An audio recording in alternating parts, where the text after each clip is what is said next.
Grossmont College Radio, El Cajon, California. It's big, it's beautiful, and you're gonna love it. Welcome to Breakfast of Imbeciles, the thinking man's analysis of giant hamster balls, lunch lady larceny, ham, and all the other hard-hitting stories cable news doesn't want you to hear. No, it's not. It's different. It's unusual. Ladies and gentlemen, Breakfast of Imbeciles. Good morning, everybody. I am DJ Lunchbox here on Griffin Radio.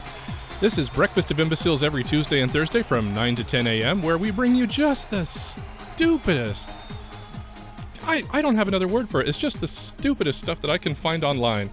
I am joined with the lovely, as always... DJ Threadz. And DJ Threadz, would you care to introduce your special guest to us this morning? Yes, this is my special husband, and I believe he has a DJ name, or at least I've given him one.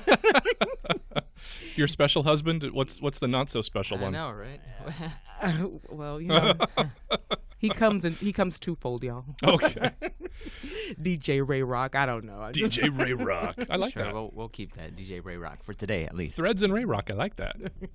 The views, comments, and opinions expressed on the show are those of the individuals and not necessarily shared by Griffin Radio, the Media Communications Department, Grossmont College, or the Grossmont Cuyamaca Community College District. This podcast is copywritten by Griffin Radio and Grossmont College 2018. Thank you very much. So, as usual, I thought we would just do a couple of our campus announcements here before we got into the boring stuff. This is the exciting thing here, the announcements. Then it'll be filler for the rest of the 55 minutes here of the show. Got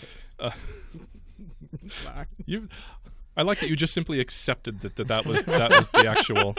Oh yeah, that's the most exciting. 55 minutes of filler. Okay, I can do that. The Grossmont Theater Arts Department, with generous support from the Rice Family Foundation, presents Galoshes of Fortune by Elizabeth Wong and directed by our own Brian Rickle. The show will be aired. It'll be aired, on stage.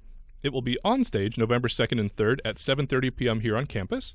Tickets can be picked up by calling 619-644-7234 or visiting grossmont.edu/theater brochure.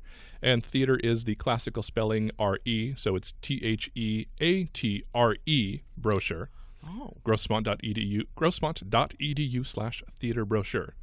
It's a good show. Come see it. It's only 2 nights. Don't be the weird one in your group who has to fake laugh and pretend you know what your friends are talking about because they saw it and you didn't because you were the one that decided to stay home and wash your pug. I don't know. Whatever people wash these days. Why the pug, though? Why not a pug? Why can't it be a cat? Have you ever tried to wash a cat? Yeah, that's scary. scary. I've had a cat for about 10 years, 11 years, I want to say. I've never once tried to wash her because A, she hasn't needed it, and B, I think if I ever did, neither of us would survive. Oh yeah. You got to start young with them. If you're gonna wash, you got to start from the beginning. It would be some kind of murder-suicide. Exactly. I would have murdered her, and by trying to wash her, I would have been committing suicide. So it's not... So yeah, come see Galoshes of Fortune, November 2nd and 3rd. That is tomorrow and Saturday at 7:30.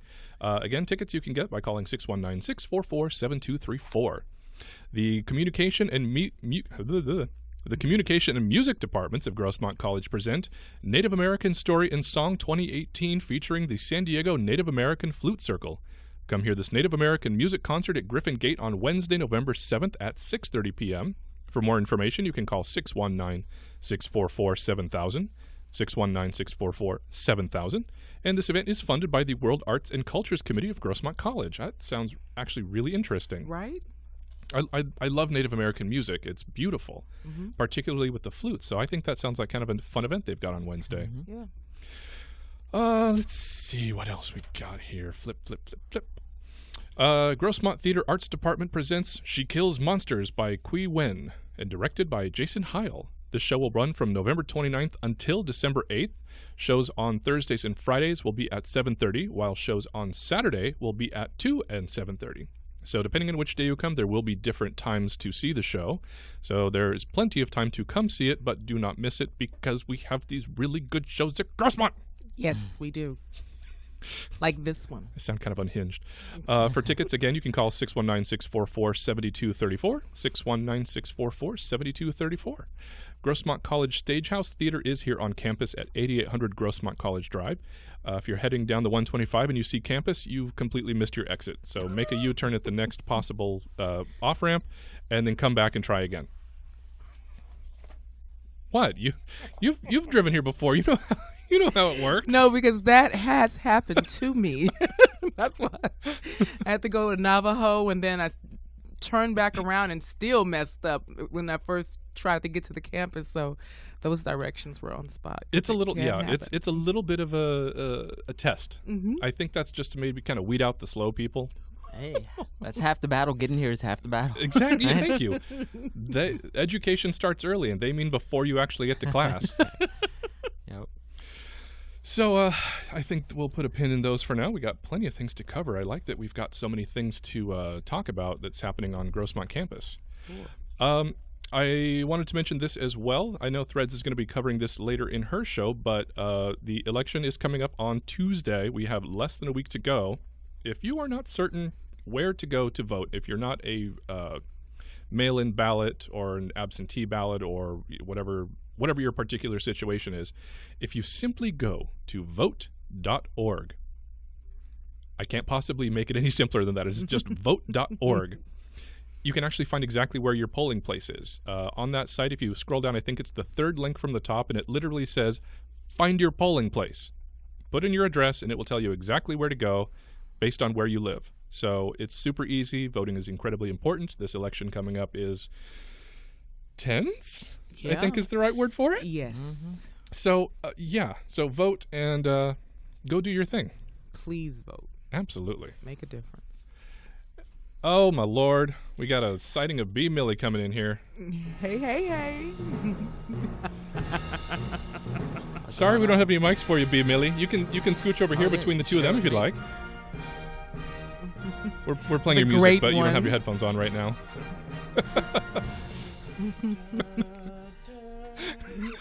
That's exactly it. Yeah, he plays it every day. Well, I figured since he's kind of our special guest host that he deserved kind of a special guest host intro. Right? It only took me about 10 weeks to It's more than come to that. what I got. Good. You know what? That's a good point. All right. I got something. I got something for you. Here. How about this one? You had to say something. There. That's right, y'all. He's my special prize. Woo! I won.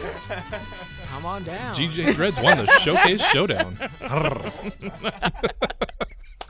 Too much.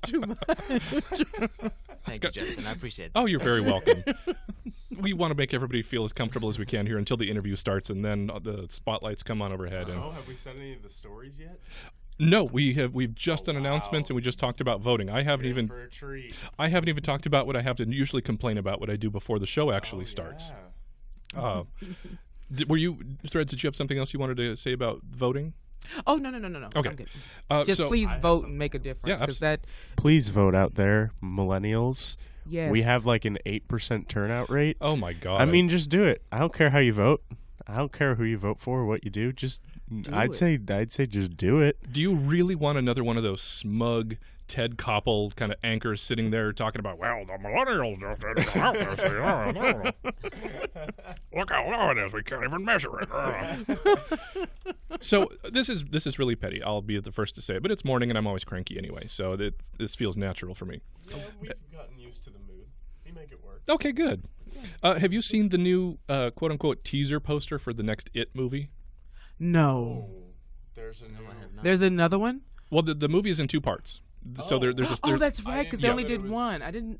Because the story deals with the kids when they're the characters when they're kids, and then again when they're adults. Yes. So there's a second movie coming out next year. The other half of the story. Okay. Have you seen the first one?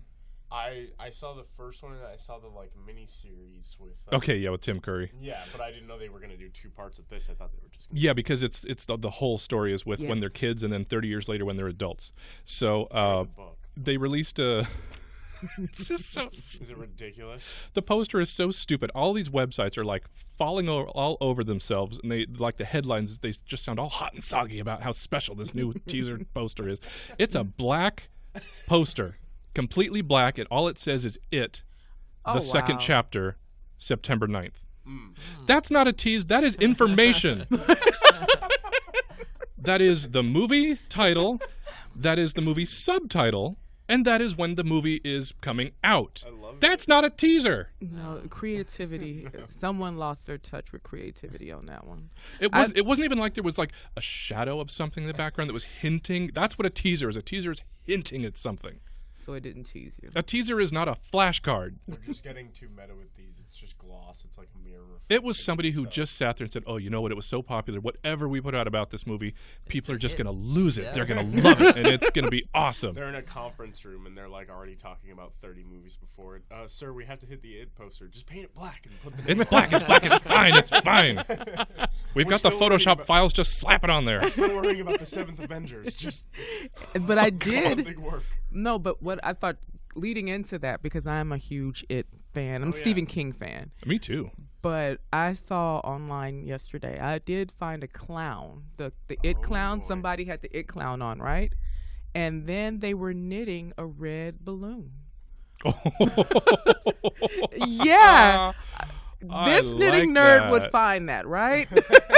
I like How do you that circle too much. everything back to knitting? So everything back to knitting. Knitting Wow. and crocheting. I'm a fiber artist. That was still one of my favorite parts of the show. A, when you did the whole if I find clowns inside or outside my house, they can have it.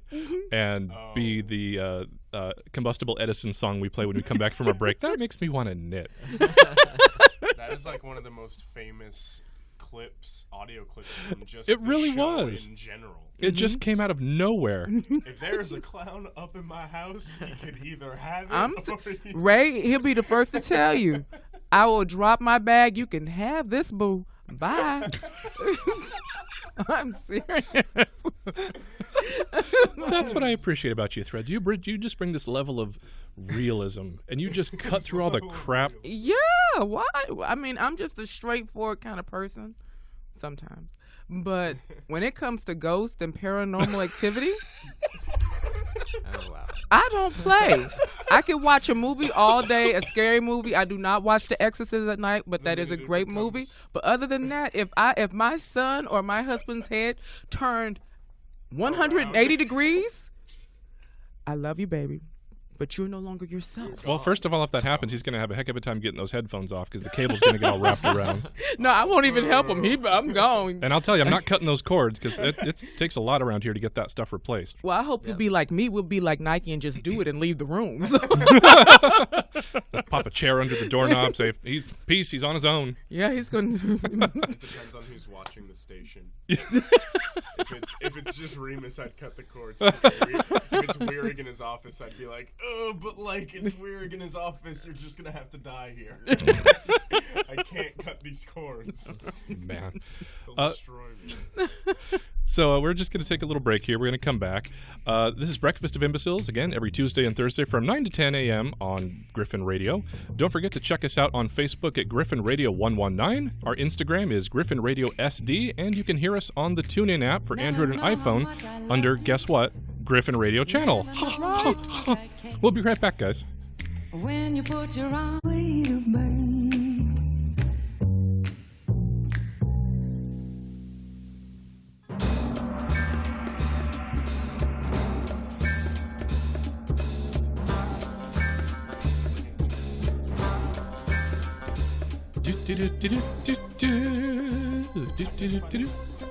I love this song so much. That's my knitting song right there. Yes. Songs to Knit By Cracking out featuring them DJ needles. Threadz. Y'all hear my needles clicking. I say this will probably get you through something pretty fast, I would think. There's a quick pace on this. I'm a slow knitter, though. Okay. He can confirm that. It's taken her at least 2 years to start on a sweater. It's ridiculous. Welcome back, everybody, to Breakfast of Imbeciles here on Griffin Radio. I am your host, DJ Lunchbox, joined by DJ Threadz. And DJ Ray Rock. And DJ B. Millie. DJ B. Millie, sitting over in their corner being a good boy. That's me. I really need to get that Miley Cyrus clip. That's me. I'm Miley Cyrus. You know, not the one where her tongue's hanging out and she's running at Robin Robin Thicke. Thicke, thank you. I was going to say Robin Leach. I'm like, no, he did. Oh, that would be. She'd make some money if it was Robin Leach. Oh. She'd be a superstar right now. Like, so there's a problem with that. Always be on top if she did that with Robin Leach. Ooh, just the thought of it. See, you got my visuals going. Well, I am to please, I guess. Sorry to be of help. So we just jump straight into the news here. A Pennsylvania mom of 5 is dead following a car crash that police say was caused after her boyfriend cut the vehicle's brake lines from material to make a crack pipe.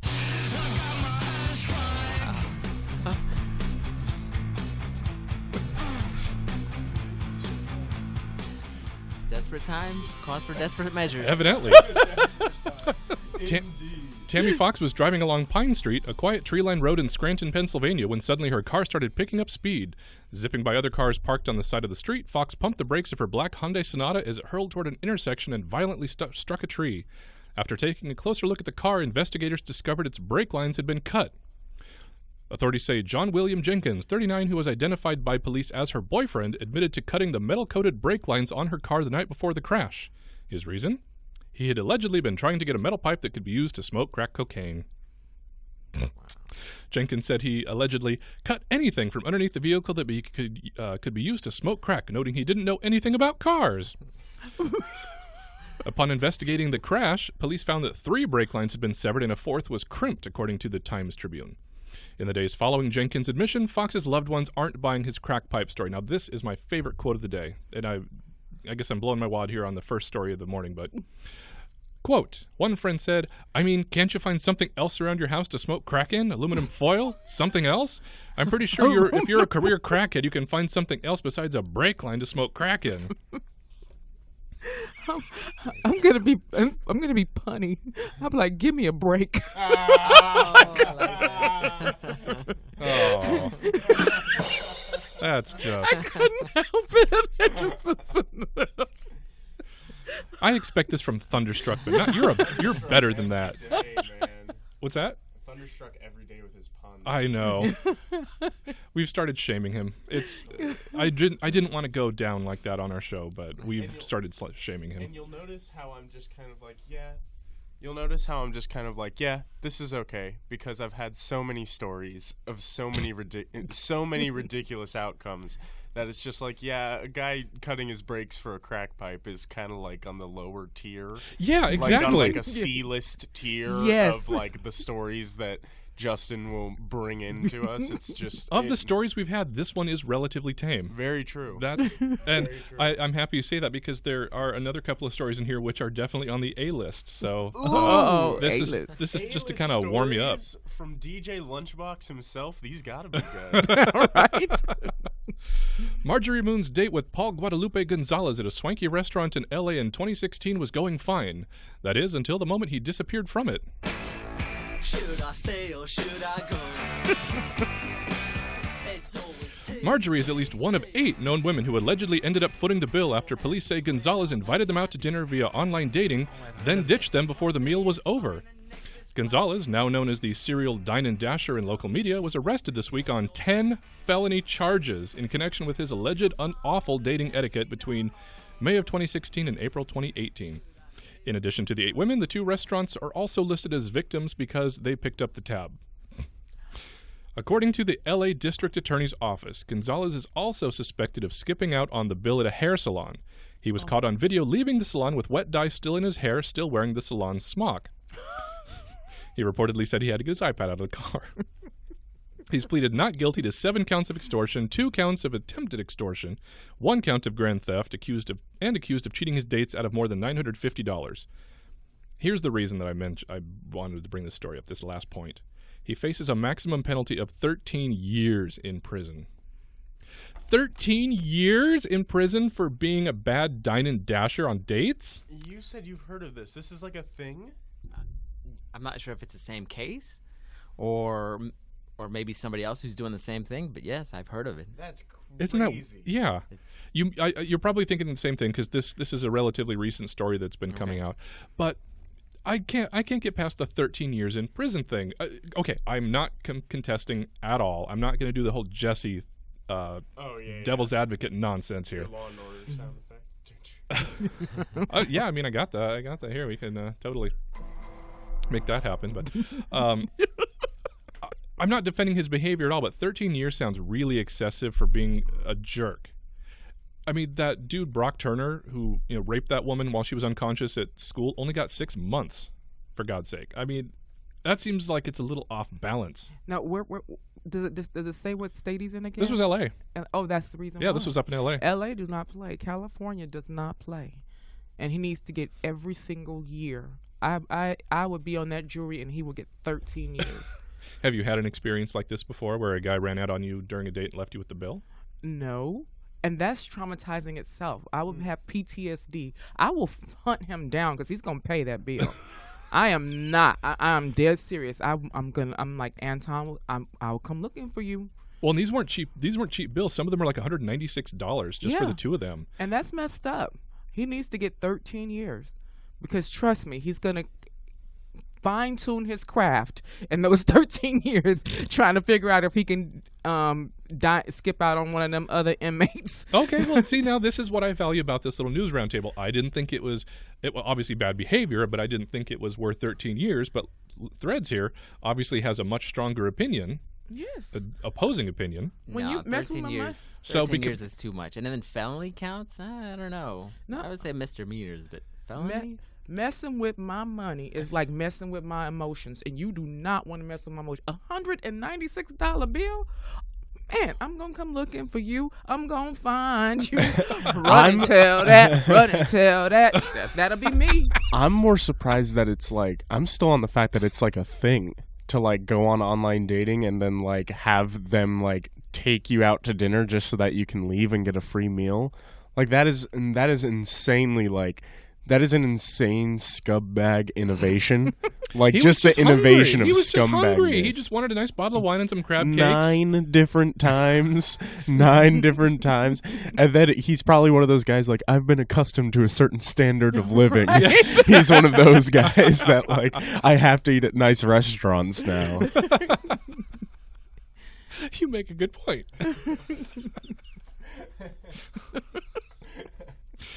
In Hong Kong, it appears that Wang Xiu Feng and her 16-year-old daughter had fallen asleep inside their car, but 45 minutes later, witnesses said they still had not moved. The mother and daughter were rushed to a hospital where they were pronounced dead. Oh, are you laughing now? Are you still laughing? DJ Threadz? I just like to make her look bad by quick topic shifts like that. That's not actually what happened in the story. Justin was just mad. Threadz was laughing. Prosecutors from the High Court in Hong Kong on Wednesday said that autopsies revealed later the two had died of carbon monoxide poisoning, though the gas did not appear to be leaking from the vehicle. It apparently came from a yoga ball in the trunk, which prosecutors said had been filled with the gas and placed there by Wang's husband, according to the newspaper. Mystery. According to the South China Morning Post, prosecutor Andrew Bruce told the court that Ka Kim Soon, a 53-year-old anesthesiologist, pumped carbon monoxide into the ball and put it in the vehicle in May as part of a plan to kill his wife. That's so Wong.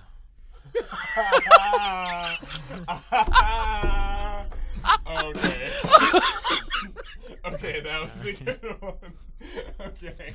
I'll give you that. Sorry, I had to. I'm sorry.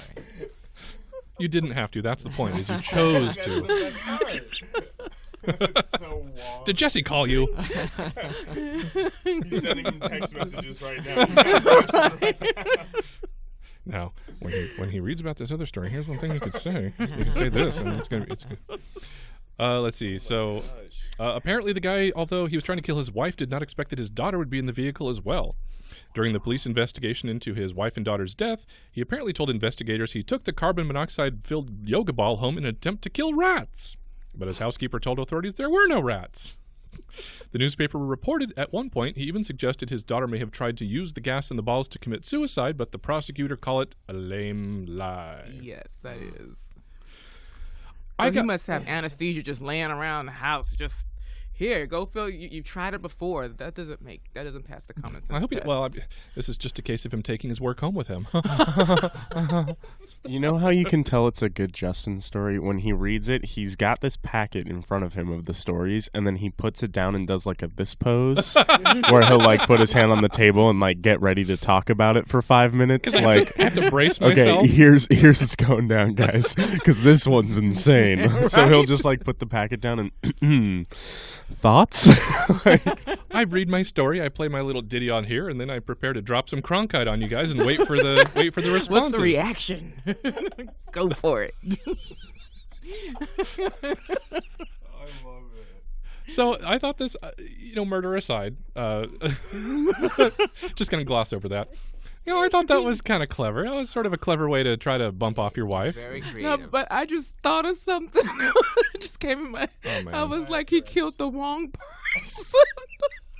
Oh. Well, he got the right person. There was just a little No, collateral his wife, damage there his too. daughter. He killed Yeah. the wrong one. The Wong one. Is that what you said? Yes. Oh, Threadz. No, he does it to me when he said that. Jess is gonna be That's like, beautiful. It's like poetry. Love it. I need a punishment sound. Here's what I need. First, I've got the rim shot, but I need some kind of boo. Actually, I've got that on my phone. Anyway. Oh goodness. You guys just make me laugh. A Tennessee man who police say was run over with a lawnmower while trying to kill his son with a chainsaw had to have his leg amputated.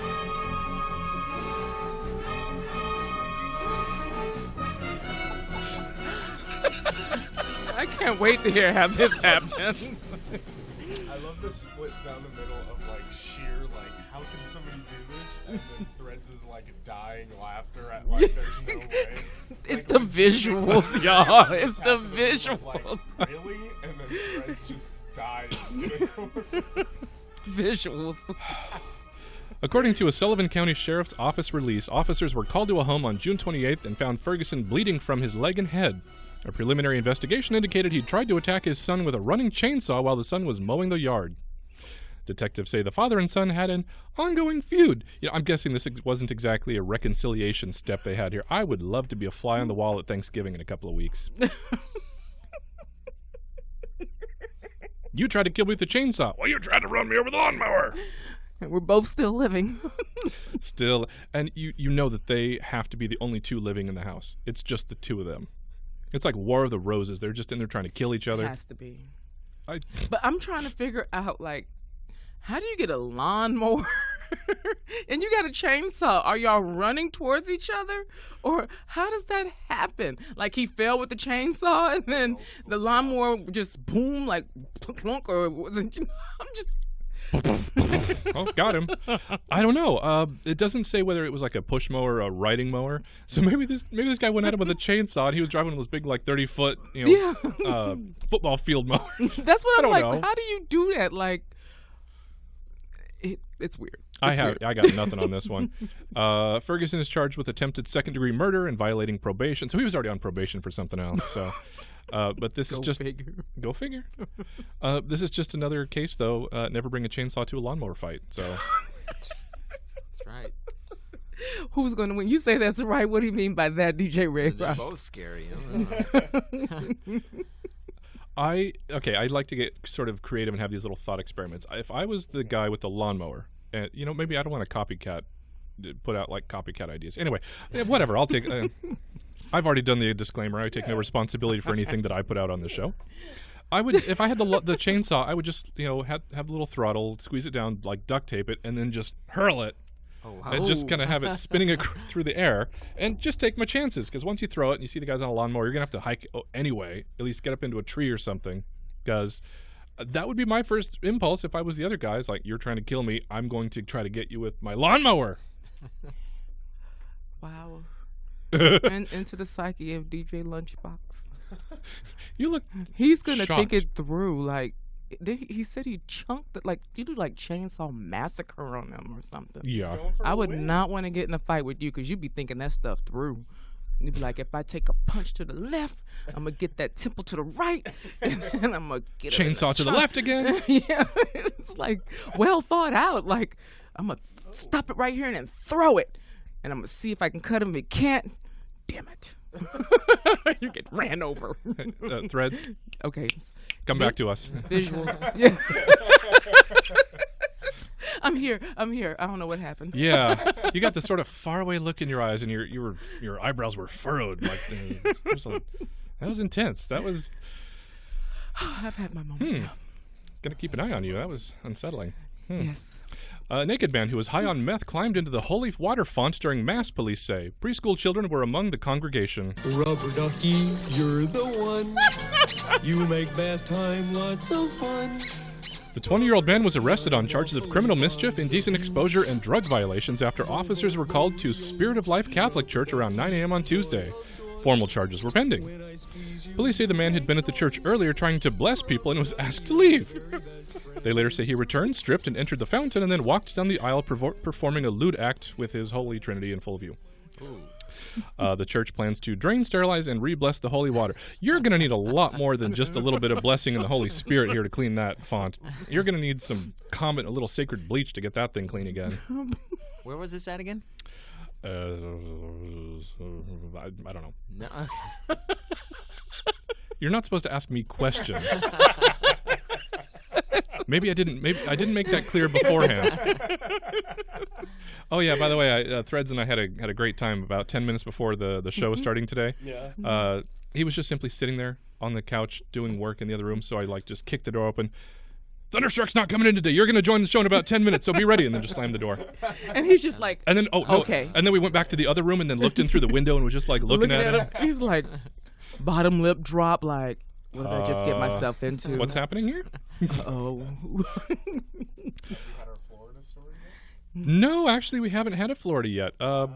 This man is reportedly a would-be rapper and the father of a young girl. And according to, I guess this was in Britain. According to the British tabloid Daily Mail, the girl's mother, upon hearing of the arrest, posted on her Facebook page, "Wow, there goes child support."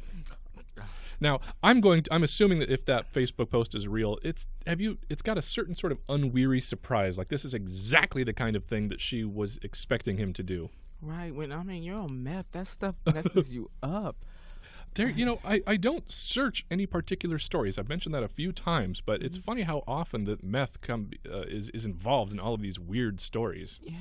I'm glad we're not the only country with that issue, though.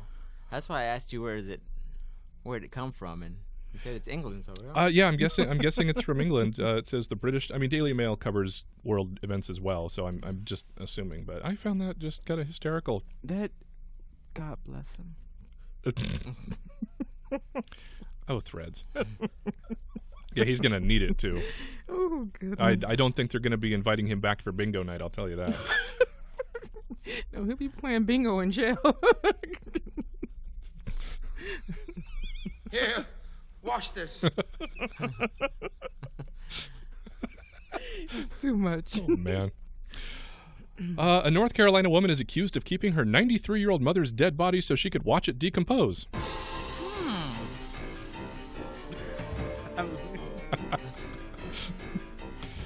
Authorities say on Tuesday that Donna Sue Hudgens, 69, hid her mother's body in their home in Enfield, not far from Raleigh, for several months before she told family members, friends, or the funeral home that her mother had died. Hudgens told police the reason she did not tell anyone because she was curious and wanted to see the stages of death.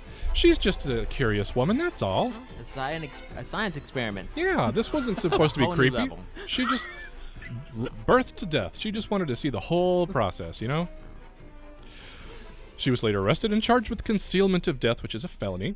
Although it's unclear when, the authorities said it all came to light when she went to a funeral home to make arrangements. She allegedly told the funeral home that she was not sure where the paramedics had taken her mother's body, and when they weren't able to track it down, they called the police. When they went to her home, they found a badly decomposed body inside, according to the statement from the police. They say the body had been in the home for, quote, several months. They said that when relatives tried to see or talk to the 93-year-old woman during that time, she wouldn't allow it. Every time somebody would stop by, they were told, she would meet us at the door and say that her mother was asleep or something like that. Apparently, every time someone would call, the same thing. When I can't get a hold of my mom for like 2 days on the phone, I start freaking out. Right. If people are going to the house and they're telling that this woman's been napping for 3 months, you kind of start to wonder. Yes.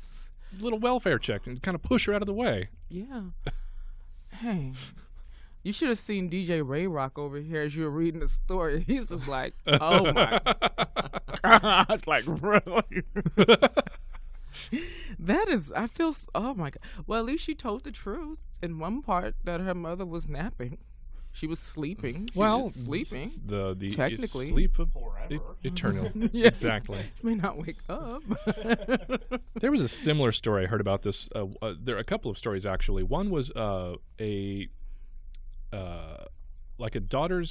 man died and his daughter lived with him, and I guess there was something wrong with her. She had like schizophrenia or something, and so she just simply I guess refused to accept that he was dead and just simply kept caring for him, and apparently he just was a very light eater the whole time because she didn't have to go grocery shopping very often. But there was another one where a guy apparently killed his mother and just put her in the bathtub and then filled it up with cat litter to keep the smell down, and just kept cashing her Social Security checks for 2 years. No. Yeah. That is, ooh. A little too grim for you? Okay. A would-be burglar dug a tunnel to break into a Laverne convenience store. Well, I've been working in a coal mine, Now, I gotta say, that's aiming low. Who in the world would go to the trouble of tunneling into a 7-Eleven? I mean, what's he gonna get away with? A bunch of e-cigs and some Slim Jims? And a Slurpee. I hope they have the machine turned off at night, or maybe not. I don't know. Can Slurpees go bad? Is there any natural product in any of them? No, I think they keep it going. Aren't the 7-Elevens like 24? Most of them are 24, yeah. Oh, that's a good point. That's true. Officers say that they responded to a burglary alarm that was triggered in the Inland Dairy store. Oh, it wasn't a 7-Eleven. It was something called Inland Dairy. They responded to the burglary alarm that was triggered just after 4 a.m. where they noticed a hole in the wall. Ladies and gentlemen, that's what we call a clue. You go to work and you look, oh, there's a hole. There's a hole. Huh, has that been there? Police searched the area and found the man in possession of stolen property, tools, and a mask, according to the news release. Local resident Rudy Mindiola was arrested on suspicion of commercial burglary and possession of burglary tools and later released on $20,000 bond.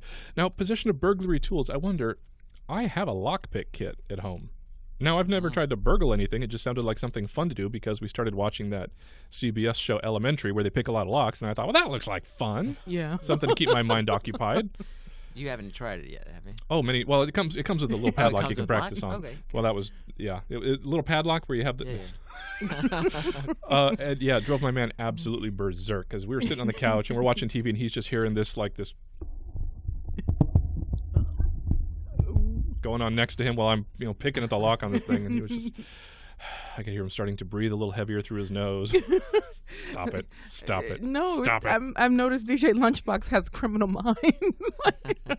I have a wide variety of interests. I'm telling you, first it's a chainsaw, and now he's picking locks. And don't attribute motives to me that I haven't necessarily shown to be actually in possession of. I can imagine that that police officer and his partner going down into that convenience store. Oh, there's a giant hole in the wall, sir.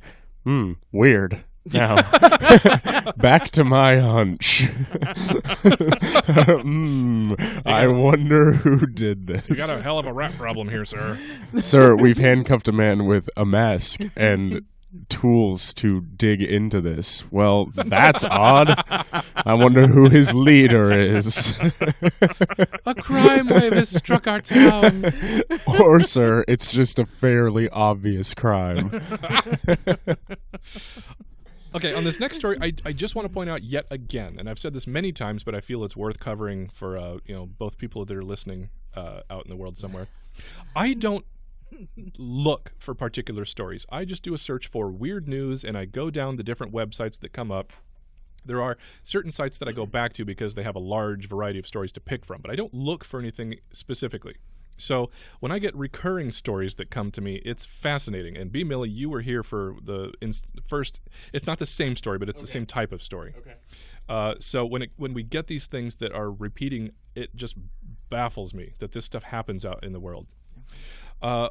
A lump that had just popped up on the eyelid of a 42-year-old British woman turned out to be a contact lens she lost almost 30 years earlier when she was hit with a badminton birdie. Oh, there's that thing. Please don't see me ugly, babe. 'Cause I know I'll let you down.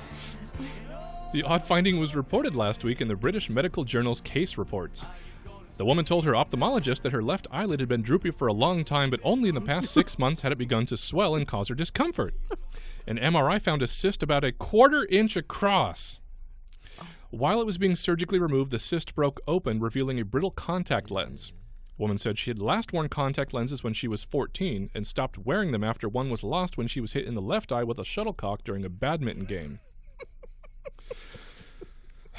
The medical report's author said it could be inferred that the lens migrated into the patient's left upper eyelid at the time of the trauma and resided there for the last 28 years. Wow. Now, 28 years ago, did they have soft lenses? Weren't they like the composite hard material? Yeah. So That's aren't you going to feel something like that? Ugh, my eyes hurt. No. I'm wearing contacts right now. In order to give you some context, the story that we had before this was please. a woman had, like, her eyes were giving her a lot of problems, and she went into the doctor, and she had been keeping her contacts in at night, and she had like 30 contacts in her eyelids. She never took them out. She never took them out because she thought they dissolved in the middle of the night.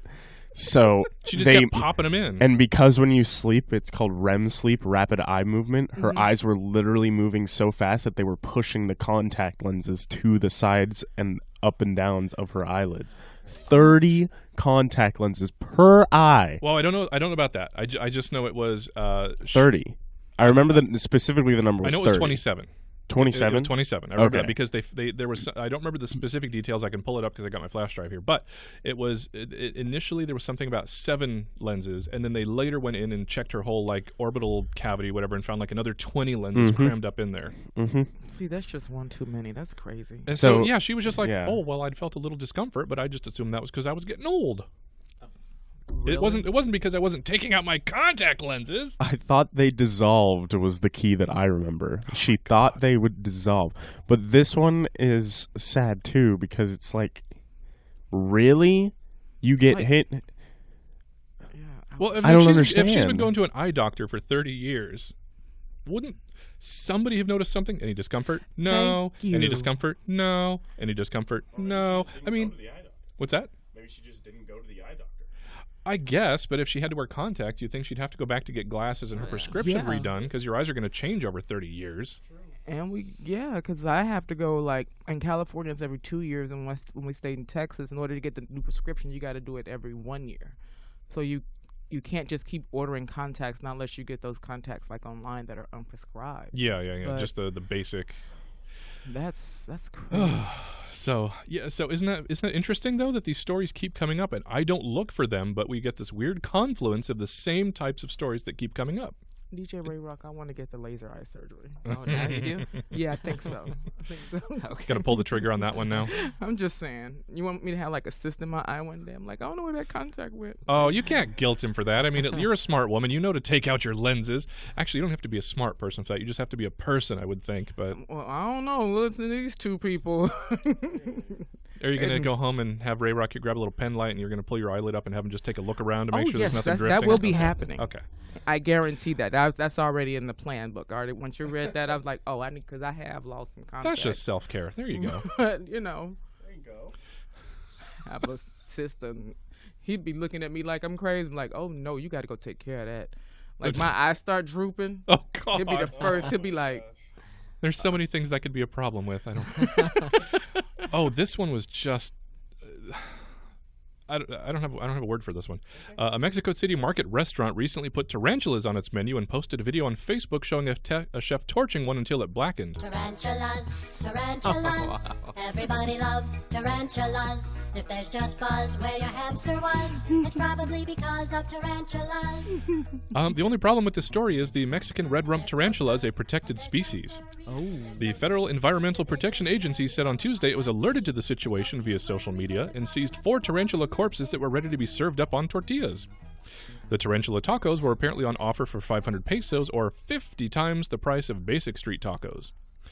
The restaurant's menu also featured other creepy crawlies such as grasshoppers, worms, and ant eggs, which have a long tradition in Mexican cuisine, and scorpions, which are a little bit less common.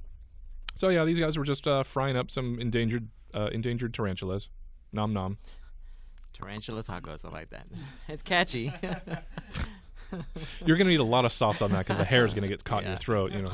If you eat a tarantula, there'll be no more public displays of affection.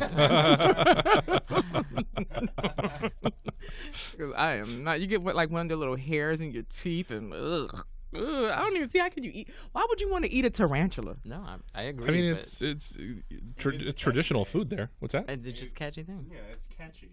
You know, Tarantula Taco Tuesdays. I mean, like, if you're not coming out for a tarantula taco Tuesday, then you're not from San Diego. My God. It's the visuals, man. Yeah, that's actually true. The very few of these stories actually have any photos, or maybe they'll have like a video feed, and I just have no time or interest to watch the video. So my imagination takes over, and I start picturing these things. So I just see like a long wooden skewer, like you would roast vegetables on or something, with this big crispy tarantula just sitting there right up on top with the legs hanging out. Ugh. Little chipotle mayo on it. Oh, you're making it worse. Firefighters were called to rescue Jesse, a parrot who had escaped and perched on a neighbor's roof for 3 days. A firefighter wearing a bright yellow helmet climbed up until he was face to face with the parrot and was promptly told to F off.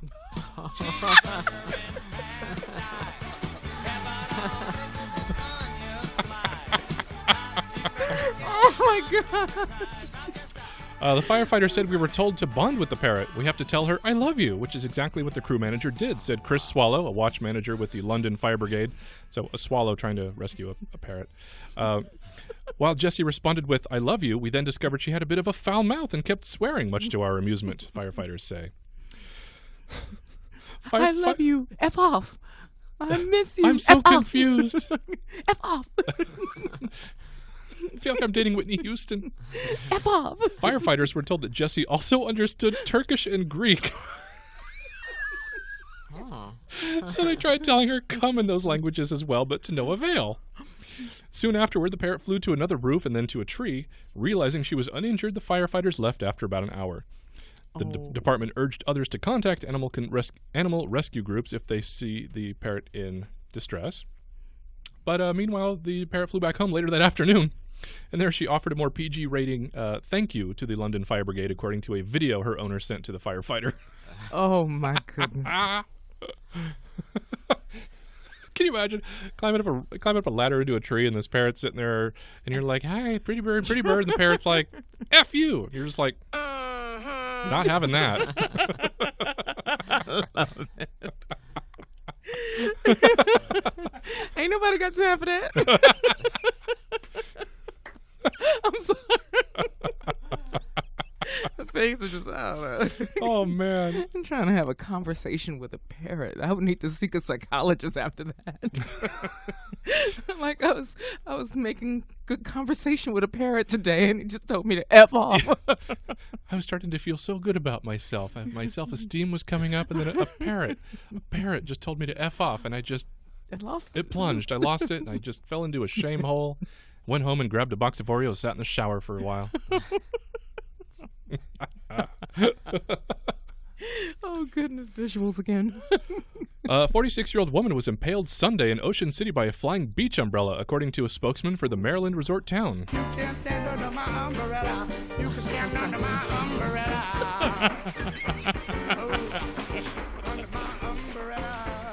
Oh, too much. The woman who was visiting the beach from Pennsylvania was in stable condition on Monday, according to Jessica Waters, a spokeswoman. The incident occurred in the early afternoon on the beach near 54th Street. Witnesses say an umbrella was uprooted and swept away by a gust of wind. Naturally, the sharper end of the umbrella shaft used to plant into the ground impaled the woman in the chest. It's not clear how deep a wound it caused, and the injury was not life-threatening. That's a freak accident. That is such a freak accident. Bad day at the beach. Right. Oh my gosh. Let's ban all umbrellas at the beach. They have to be made of that Nerf foam material. Right. Paramedics cut off part of the shaft so the woman would fit into the ambulance. Oh my gosh! Ah.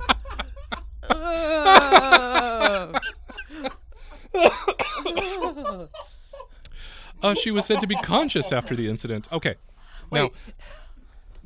now. I'm. Where did you say she was from? She was from Pennsylvania, and this was in Ocean City in Maryland. Okay, now I don't have a problem with needles in general. I want to say there's a point to this. Shots and tattoos, that kind of thing, they don't bother me. But I just don't like to watch the needle go in. You know, I mean, I don't like. I'll turn my head, and then it'll, they'll do the thing, and then I'm good to go. But if I was this woman, and I was at the beach, and I had this shaft of the umbrella sticking out of me, I would be begging those EMTs to hit me up with some propofol. It just knocked me out. I do not. Now, if it went into her chest, I can't imagine it went all the way through because those things are not sharp. They're dull, and they're about an inch and a half thick or so.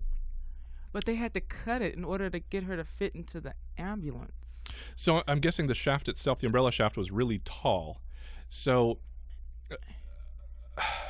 Yeah, they don't want to take it out. No, exactly. You don't want to take it out because Lord knows. No, but I'm saying it's like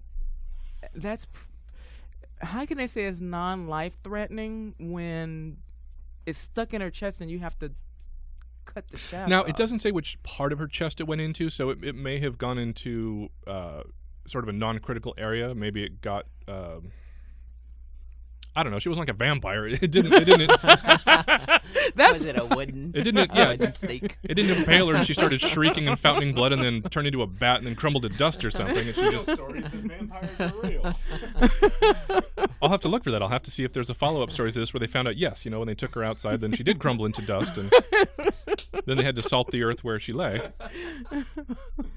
Man, I just found that hysterical. Not hysterical. That's not. It's not funny, but it's just odd. One of those weird, strange things. Thank you guys for having me. B. Millie, thank you so much for coming in with us today. Nice to meet you. Thank you. Thank you.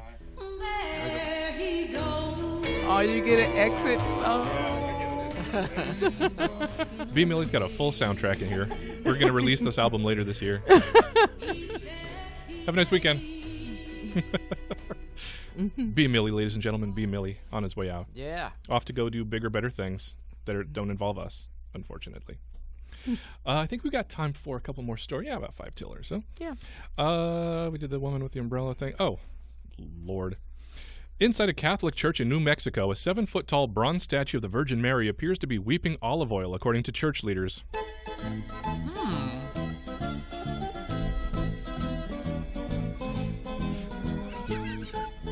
The sculpture, known locally as Our Lady of Guadalupe, oh, that's original, is not crying human tears, an investigator with the Roman Catholic Diocese of Las Cruces found.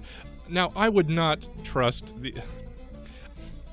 I'm sorry, you can't say investigators from the church found. I mean, that's not an investigative team. They're not exactly unbiased. Right. But they found that it's olive oil. And it's olive oil. They found her tears have the same chemical makeup as olive oil treated with perfume, a substance that, when blessed, would be called chrism, a sacred oil used in the Catholic Church to anoint the parishioners. So, yeah, I think they need to get a little actual CSI team in there to take a look around, because I wouldn't really trust the opinion of people who are already kind of involved. Part of the church, yeah. I don't know. Olive oil is a good oil, though. It might be. Well, we don't know. I don't know if it's extra virgin or extra or what. Let's see. It started on Pentecost Sunday on May 20th when parishioners at Our Lady of Guadalupe Catholic Church in Hobbs noticed there appeared to be tears streaming from the Virgin Mary's eyes. The business manager for the church told the Washington Post she said the statue continued weeping the next day, something she said has occurred several more times. In related news, another statue of Mary in Skagway, New Jersey was discovered to be weeping 10-year-old balsamic vinegar. Plans have leaked that the church has planned to move both statues together for a Embarcadero. You're just shaking your head at me. Sounds like you're about to make some salad. I'm like, really? So yeah, they're going to get the two statues together and bring some French bread and have a nice little. We're going to Las Cruces. Nice little snack. We're going to hell. That's where we're going. Oh, goodness. Yeah, but they said, oh, well, we put cameras around and we couldn't see anybody doing anything. So it's like, well, have you tipped the thing over? Found where the pipes are coming from? Yeah, because it has to be built in. Yeah, the statue's been plumbed in. Somebody's... Doesn't exactly take industrial light and magic out there to make it look like a statue's weeping. Authorities seized 92 pounds of heroin valued at more than $870,000 from an 81-year-old woman attempting to smuggle the drugs across the U.S.-Mexico border. Older ladies, older ladies, older ladies are divine. KABC TV reports that U.S. Customs and Border Protection detector dogs found on Wednesday at the Tecate border that a driver's side rocker panel of the 2011 Chrysler 200 the woman had.